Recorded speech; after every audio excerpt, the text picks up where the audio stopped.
Agora seguimos com uma entrevista especial. Sobre a possível instalação da CPI para investigar abusos de autoridade, vamos conversar agora com o autor da proposta, o deputado federal Marcel Van Hatten, do Novo, do Rio Grande do Sul. Deputado, boa noite, seja bem-vindo. Muito boa noite, mais uma vez satisfação estar no ar com a Jovem Pan, falando com vocês, com todos que nos assistem. Imagina, a satisfação é toda nossa. Bom, deputado, acabamos de noticiar que o ministro Alexandre de Moraes, que é também o presidente do TSE, rejeitou o pedido do PL questionando o resultado das eleições do segundo turno e ainda aplicou uma multa de 22 milhões de reais. O senhor pede uma instalação de uma CPI que apura abuso de autoridades por parte do judiciário. Essa é mais uma decisão que fomenta aí o seu pedido?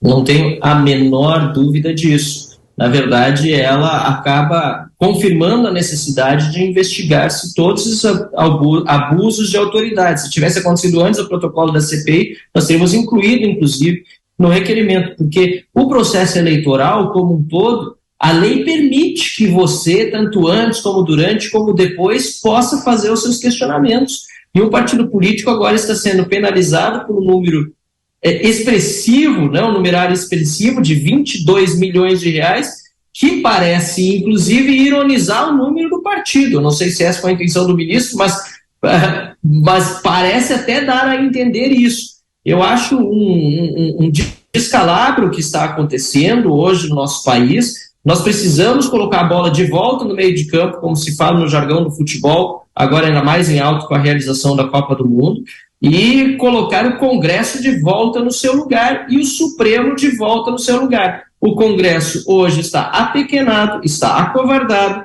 e não pode aceitar esse tipo de abusos de autoridades vindos de um poder que deveria ser o fiel cumpridor da lei e da Constituição e não o seu maior detrator, como a gente tem visto nessas decisões vindas do ministro Alexandre de Moraes, como também do TSE e do STF. Eu costumo dizer que magistrados têm obrigação legal, inclusive pela lei orgânica da magistratura, de serem mais contidos, de não falarem fora dos processos, né, de não se manifestarem tanto, enquanto os políticos têm justamente a liberdade de expressão garantida por quaisquer suas opiniões, palavras e votos. E hoje a gente está vendo o contrário. Magistrados fazendo política e falando muito além do que deve e ainda por cima calando parlamentares, calando deputados e cidadãos, fazendo com que a censura volte a se impor no Brasil.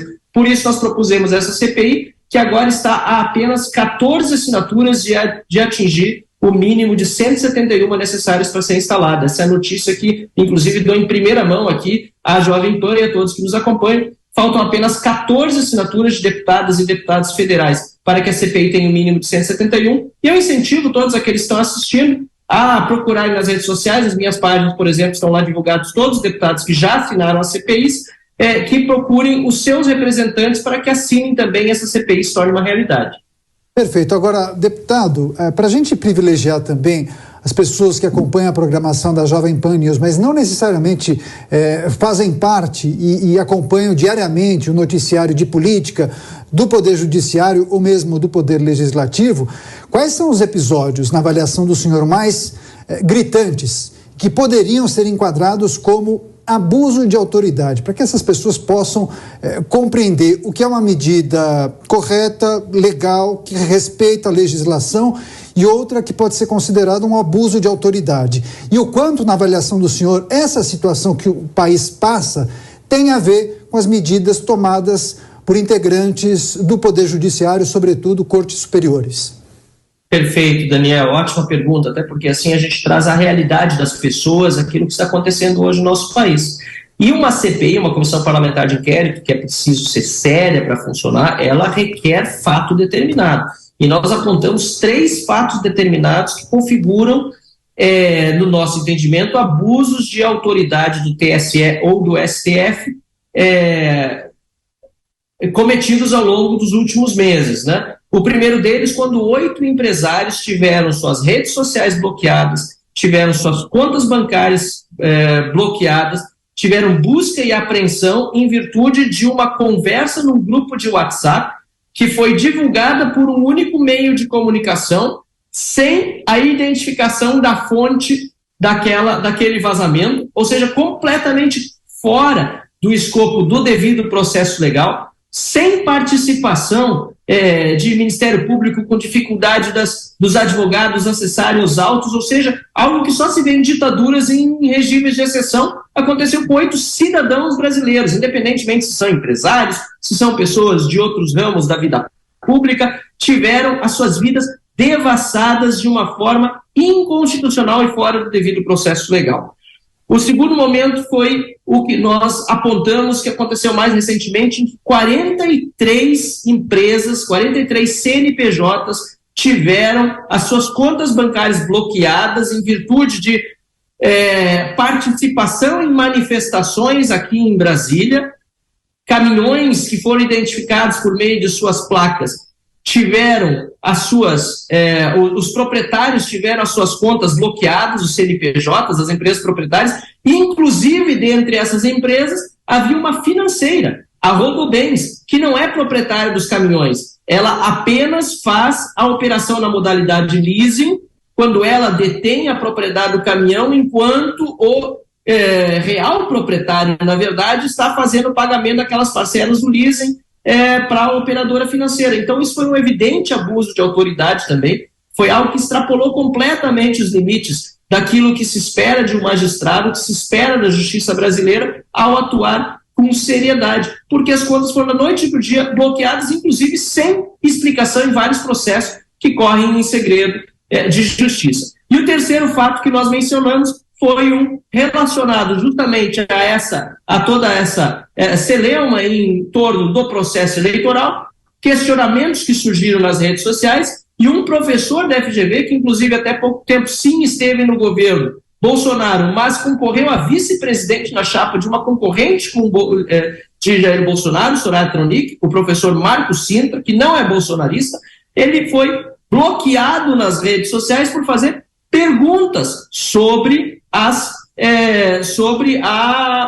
o processo eleitoral. Ele fez perguntas ao TSE, que são perguntas pertinentes ou não importa, e ele teve não apenas o seu tweet apagado por ordem judicial, ele teve a sua conta inteiramente suspensa. Um cidadão foi calado nas redes sociais. Isso para não mencionar uma série de parlamentares que hoje não têm suas redes sociais, tem parlamentar eleito com tornozeleira eletrônica por crime de opinião, algo que se vê, repito, em ditaduras, em estado de exceção, não em democracias onde o Estado de Direito e a liberdade devem ser regra. E é por isso que essa CPI é tão importante, fundamental e urgente, que ela seja instalada logo para que a Câmara dos Deputados coloque um freio a esse desatino, já que, convenhamos, o Senado da República está completamente silente e também acovardado diante de todos esses fatos. Deputado, também participam os nossos comentaristas. Alfredo Scaff, a sua pergunta, Alfredo.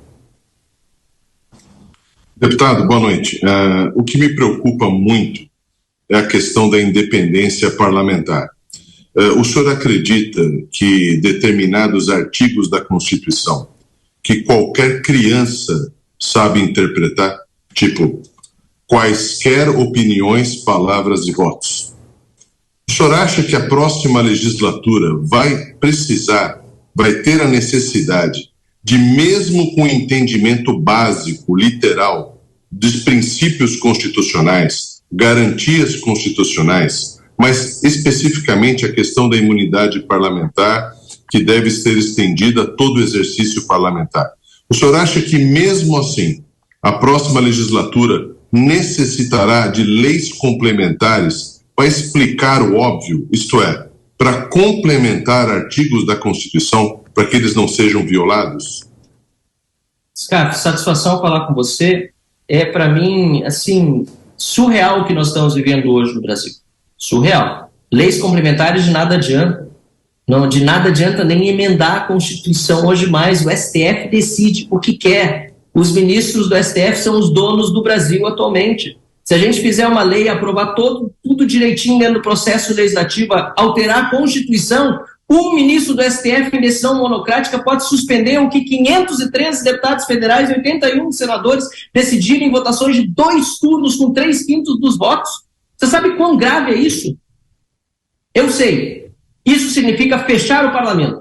O STF fechou o parlamento brasileiro. Está fechando e fecha o parlamento todos os dias. O AI-5 do STF no parlamento brasileiro se deu no dia da prisão do Daniel Silveira. E eu alertei para isso, lembrando de como foi, inclusive, o AI-5 lá atrás, quando veio do Poder Executivo. E disse, aquilo que um dia veio do Poder Executivo, ou seja, a restrição às liberdades políticas brasileiras, o fechamento do Congresso Nacional ou a restrição da atuação parlamentar e da imunidade dos parlamentares, está se repetindo agora com o Poder Judiciário. Alertei para isso. A Câmara dos Deputados, porém, lamentavelmente, contra a minha vontade, porque votei, apesar de não concordar com as falas do deputado Daniel Silveira, votei contra a sua prisão, a Câmara dos Deputados decidiu por mantê-lo preso e depois decidiu, por sucessivas vezes, curvar-se ao Supremo Tribunal Federal. E hoje, esta é a situação, Scaff.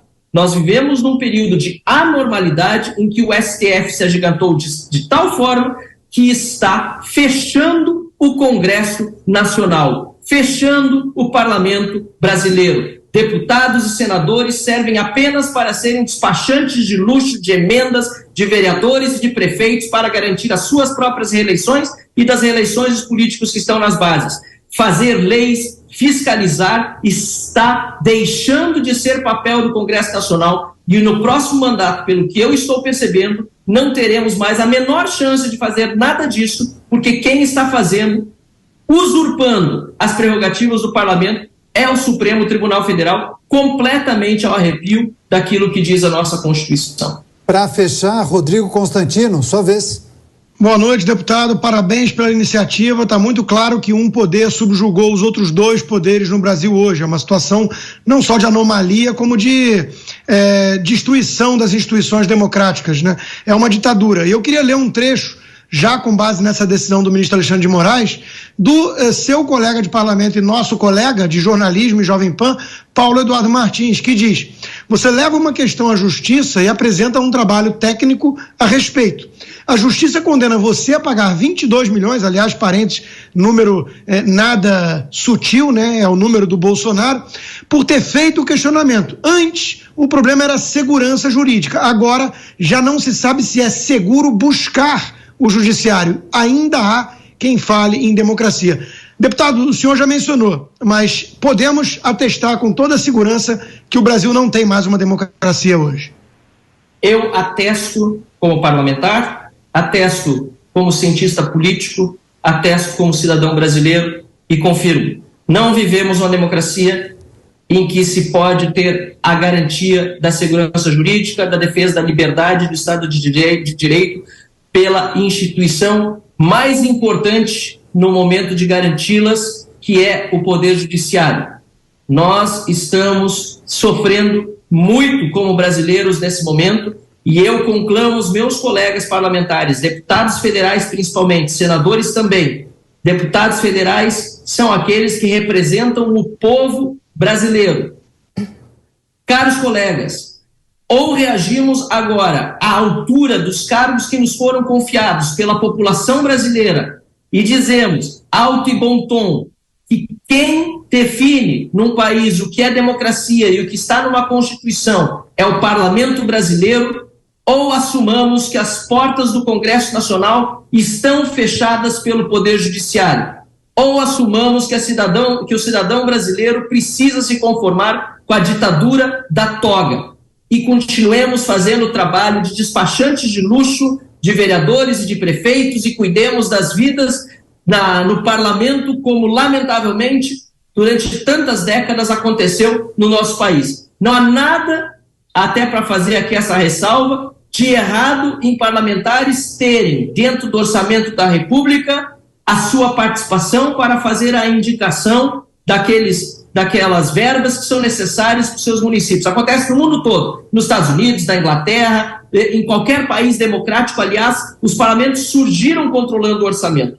Agora, limitar-se a esta função e deixar toda a função da liberdade, da democracia e das garantias constitucionais para um outro poder é abrir mão do que há de mais importante no trabalho da representação de um parlamentar em relação ao seu povo, que é defender a dignidade da pessoa humana. Não podemos deixar que isso aconteça com o nosso querido Brasil. Deputado federal Marcel Van Hatten, obrigada pela entrevista. Boa noite para o senhor.